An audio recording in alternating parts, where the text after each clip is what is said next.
with Franklin. It's located in Northeast Philadelphia. Today, you'll have the privilege of hearing about Franklin, the story about his survival involvement with what happened in Germany in the 1940s. After you listen to Mr. Franklin, you'll have an opportunity to ask questions and to discuss whatever lessons you may have learned from the presentation. We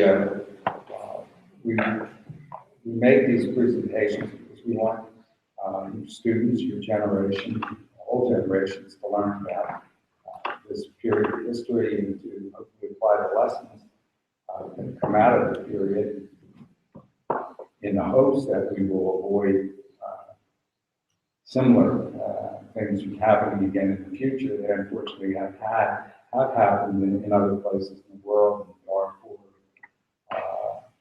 in Rwanda. All we can do, what we all try to do, is to learn from these genocide-like activities and tell others in our communities about the things that we've learned and people that we've heard speak, and hope those lessons take some hold. With that, I want to introduce Ralph Franklin. He will tell you about his experience, and afterwards, you'll have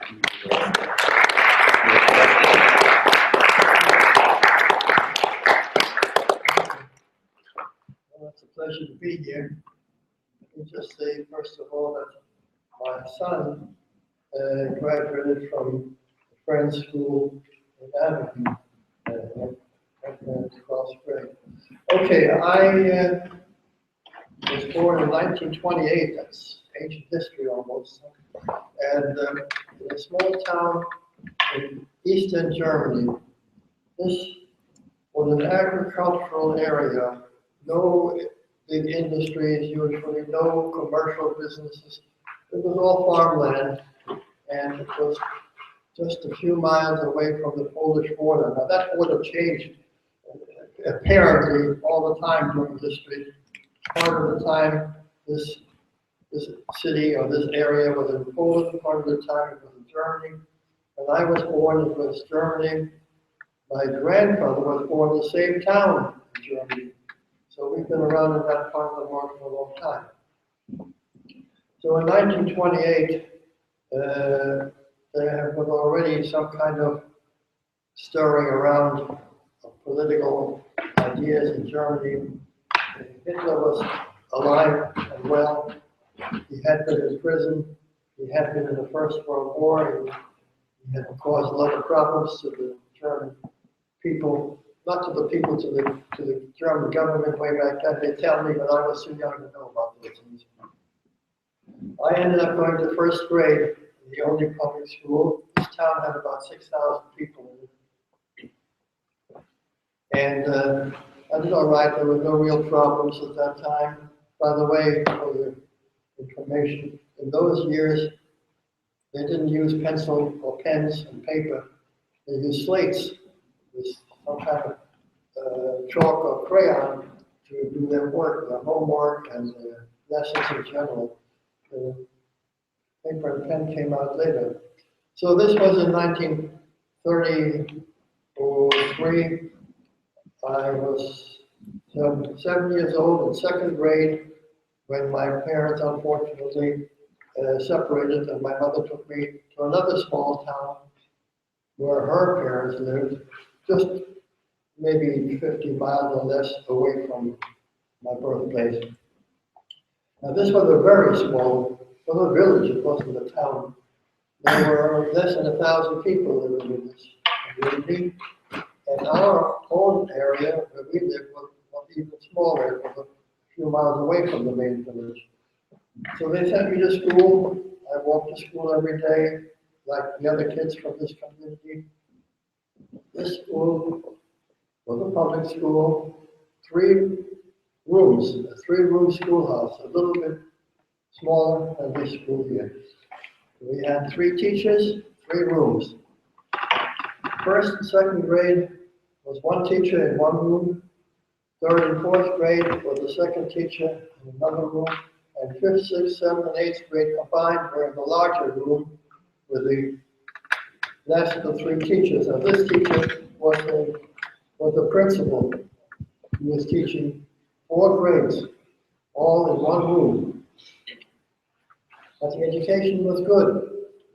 Nobody would fool around in class, it was unheard of. But the lessons were strict, the teachers were strict, and the kids learned.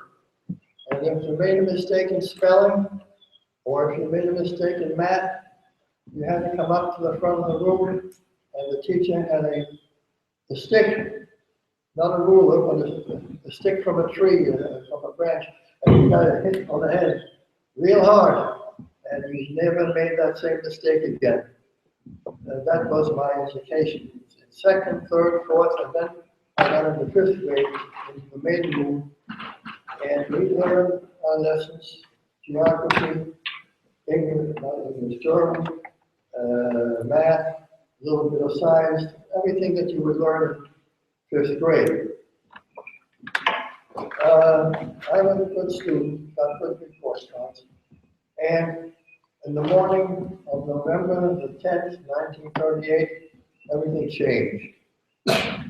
That morning, just before the class would start, the principal teacher, in this case, called me up to the front of the room, and he told me in a very nice way, actually, in a kind way, because he himself was a decent type of person. He said, unfortunately, he says, you can't come to the school anymore. You'll have to go home, get your books together and go home. I said, well, what did I do? What's wrong? He said, you didn't do anything, he says. But they passed a new law that said that Jewish children can no longer go to public schools. Well, I was the only Jewish student in the school. So I was very disturbed, of course, but I had no choice. I took my papers, my schoolwork, and I started to walk home. I lived about, I guess you'd call it a mile and a half away from school. And all the way home, it just kept going around my head. What's going on here? Why am I not allowed to go to school anymore? I came to the house, and by the way, this was a big house. My grandfather had owned it, and he had owned the business that went with it. We had a plowshare factory. It's a factory that made parts for the farmers, for the plows that they used, for the other agricultural equipment. And so we had quite a business there. Anyway, I walked home, and there were 3 cars in front of the house. Nobody in the little village owned a car, except us, and ours was in the garage. I had no idea what was going on and who was visiting. So I went to the living room, and there was my mother, and my grandmother, and my aunt, all sitting there, looking down and not saying anything. So I went to my mother and said, what's happening? And someone who was standing in the corner there, a man in civilian clothes, said, be quiet and sit down. So I sat down. And this was the occasion of what's called Kristallnacht. And this happened on November the 9th and spread out into November the 10th, 1938. At that time, I was 10 years old. 5th grade. Okay, I sat down and I waited, and we heard noises coming from other parts of the house. Turns out that the whole group of people, not just the gardeners in the room with us, were there in the building, destroying property, destroying furniture, smashing mirrors, pictures on the walls. Anything that they could easily break was being broken. Finally, after quite a while, all these people left. And I was told by my mother that they did this because we were Jews. And there's nothing we could do about it. We just had to sit down and hope for the best.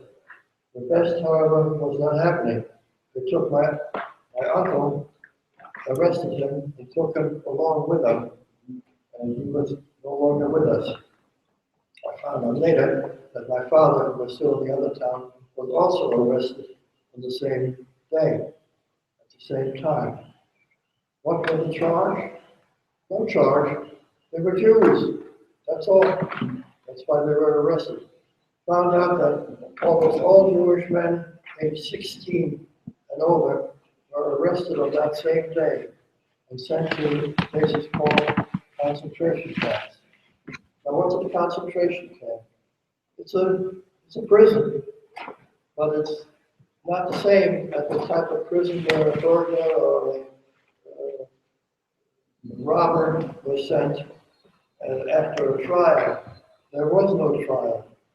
These people were undesirable as far as the German government was concerned. Undesirable? Well, because mostly Jews, also some gypsies or Romas, homosexuals, communists, anything that the German government didn't want among them, didn't want among the people. But mostly Jews.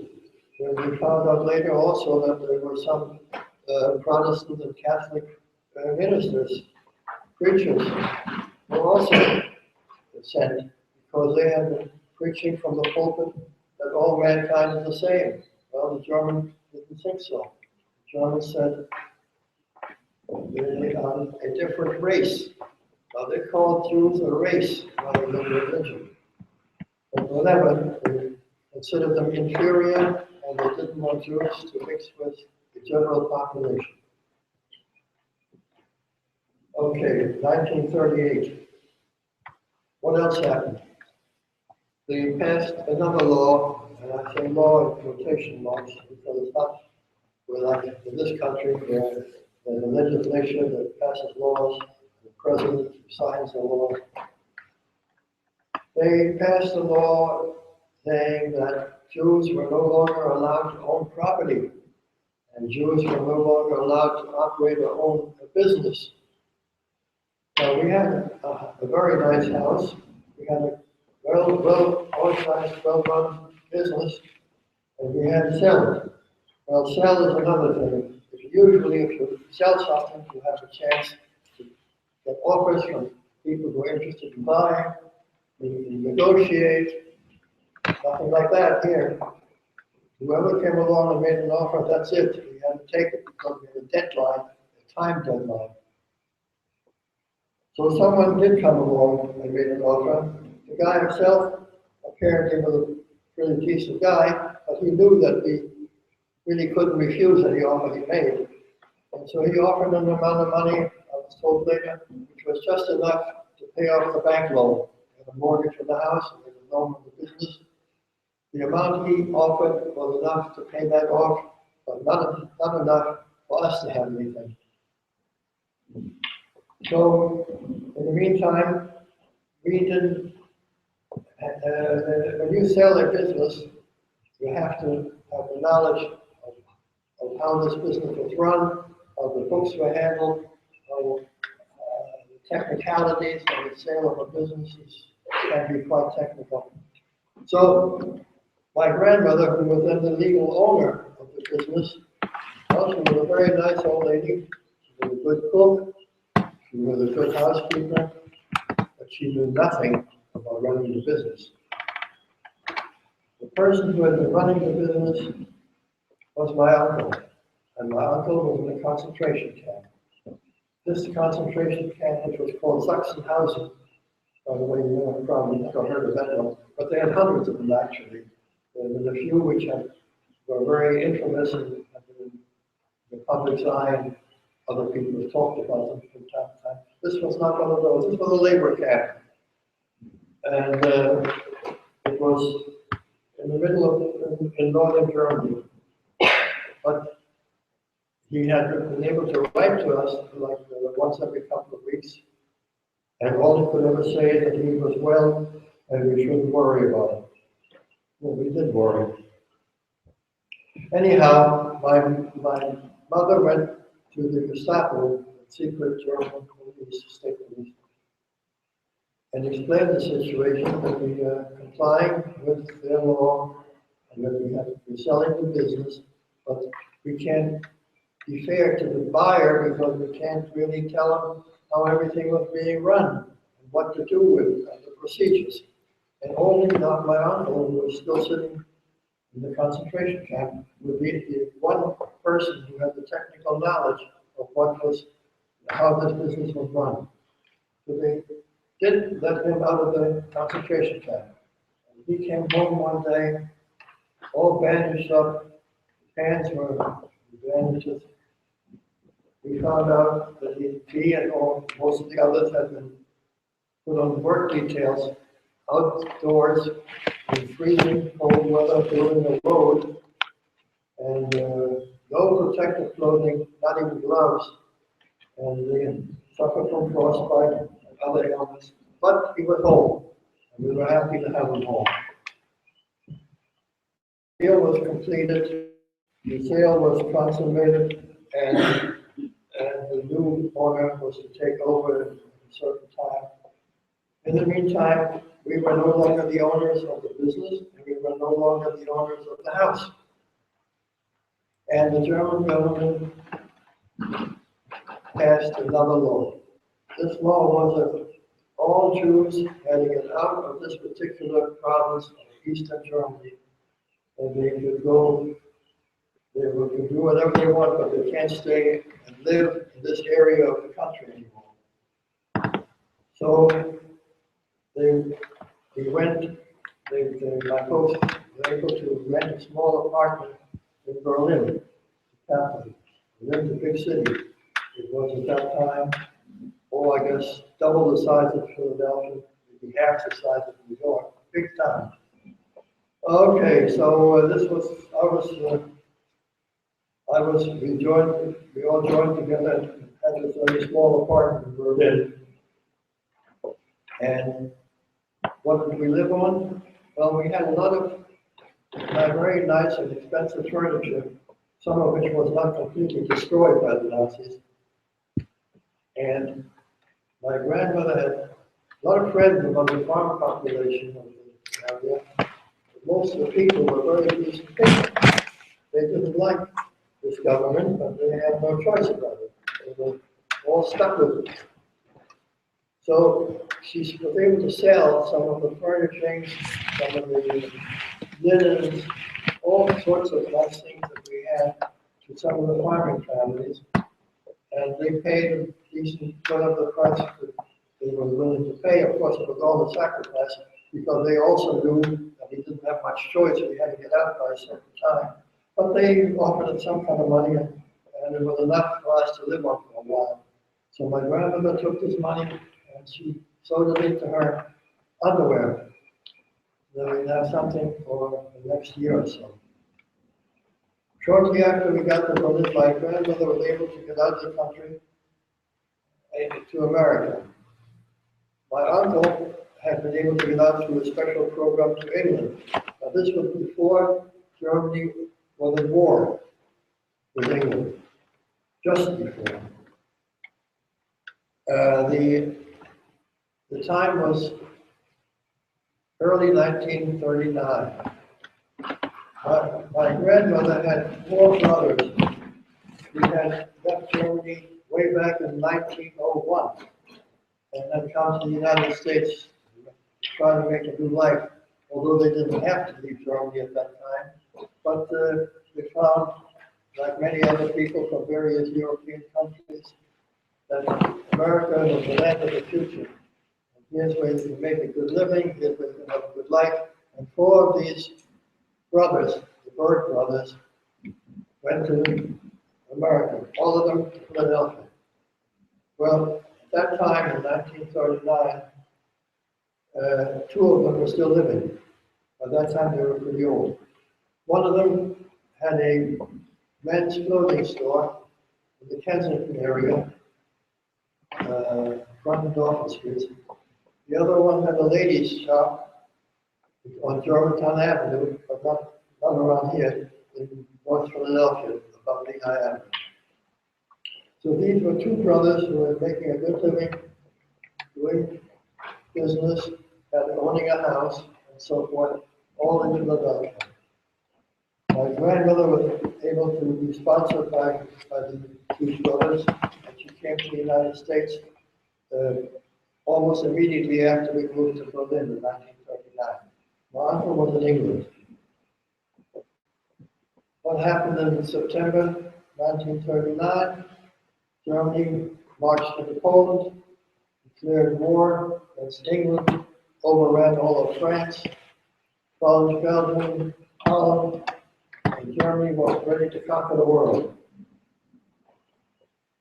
The situation was pretty bad. The country was at war. We were in Berlin. That's my mother, my father, and I.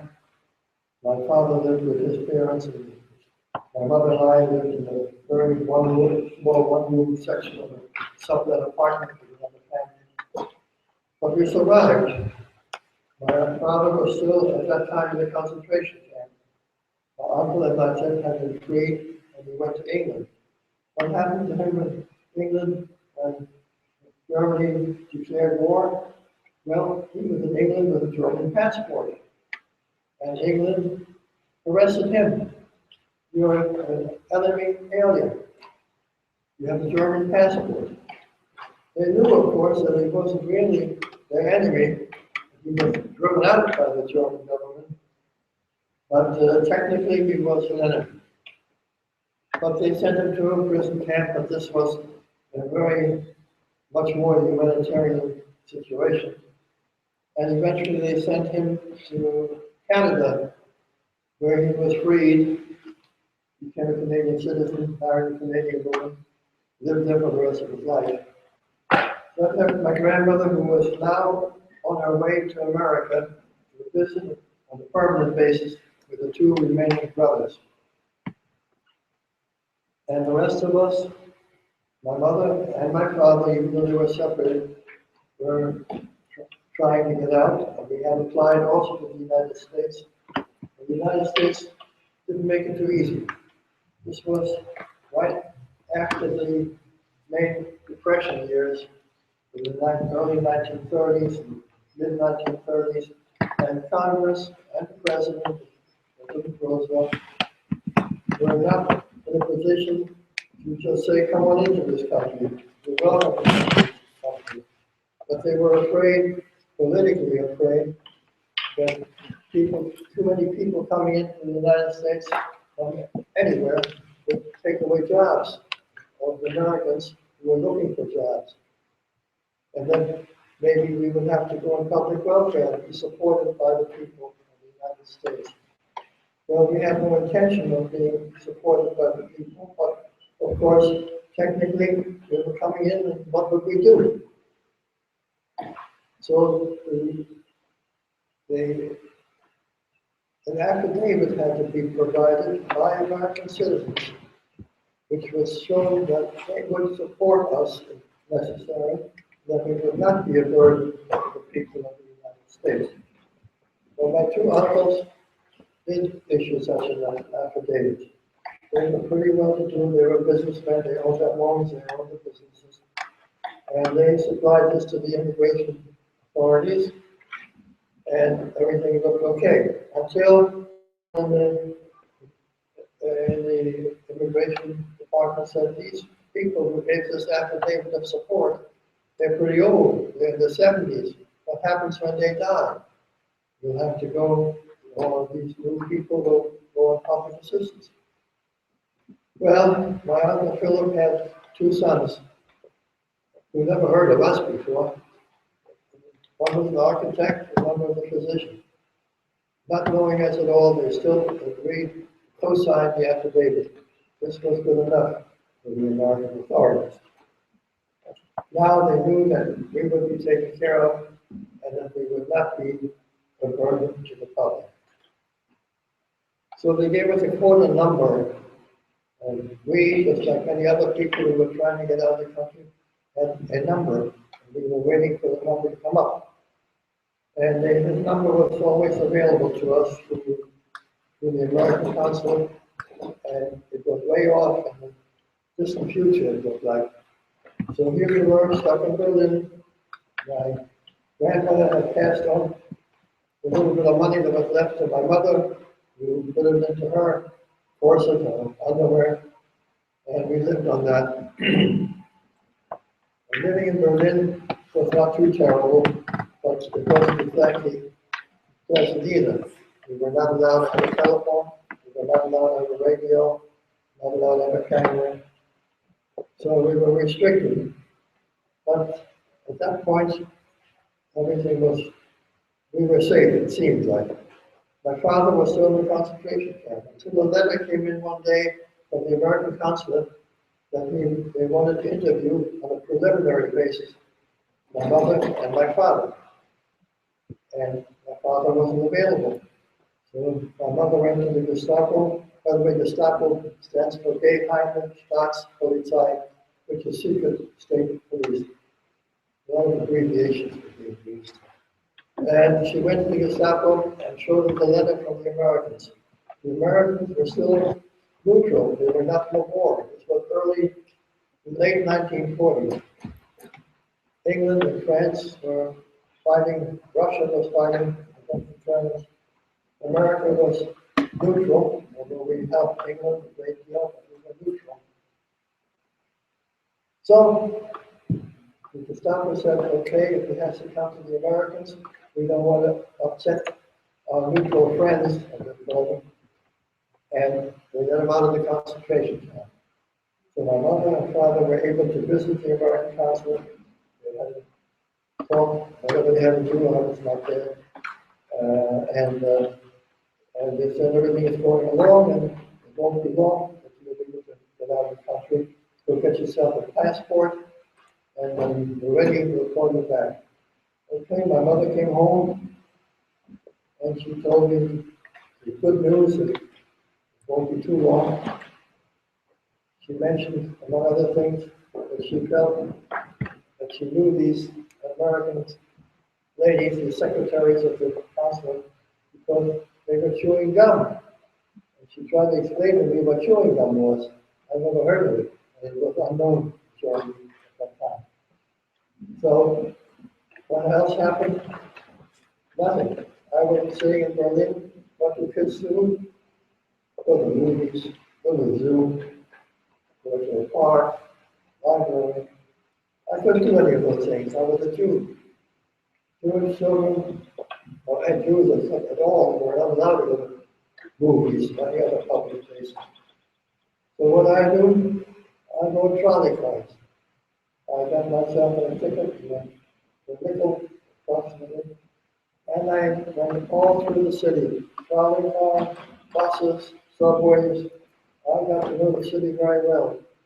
I passed all these beautiful buildings. I saw the museums from the outside, I couldn't go inside. And yeah, this was my way of passing my time. I didn't have to do anything. Although, yeah, I couldn't go to public school, but they were doing reform many private Jewish schools.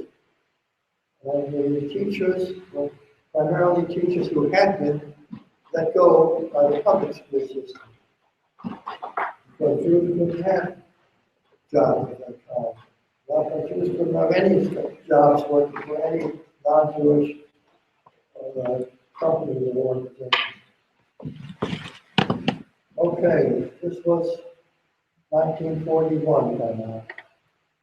I was 12 years old, and when a Jewish boy got to his 13th birthday, he's supposed to have a bar mitzvah ceremony, which means that he became a responsible person, almost like an adult.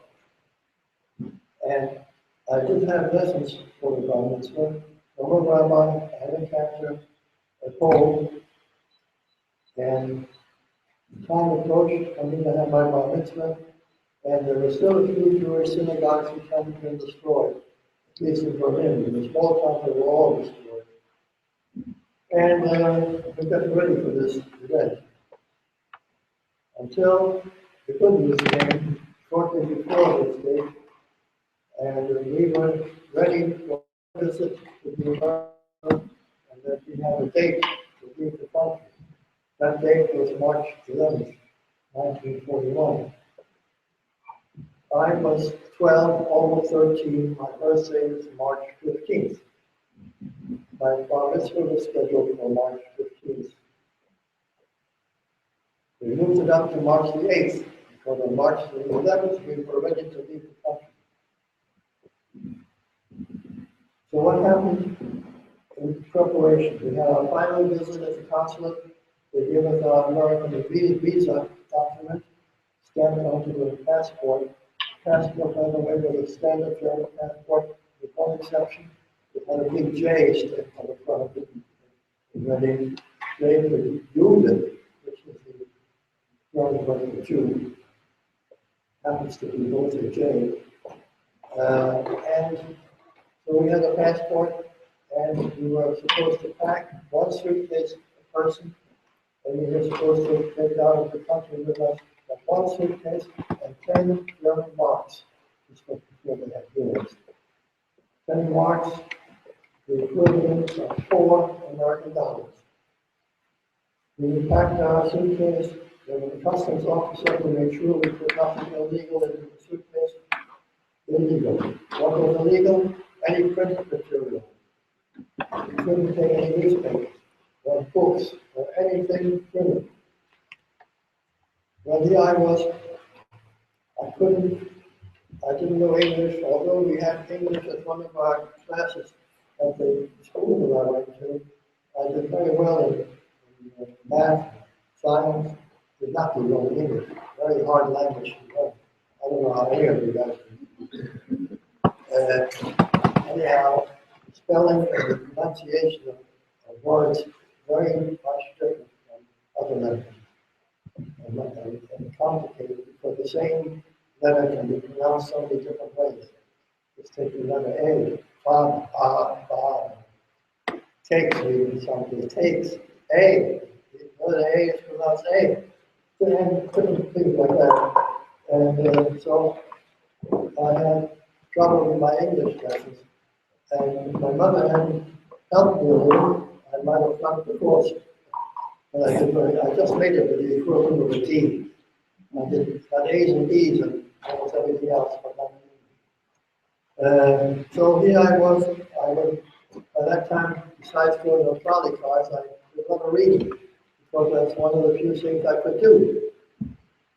Now, I couldn't go to a public library to get my books, but there were some private bookstores and libraries where for a few pennies a day, you could borrow books. And I read detective stories,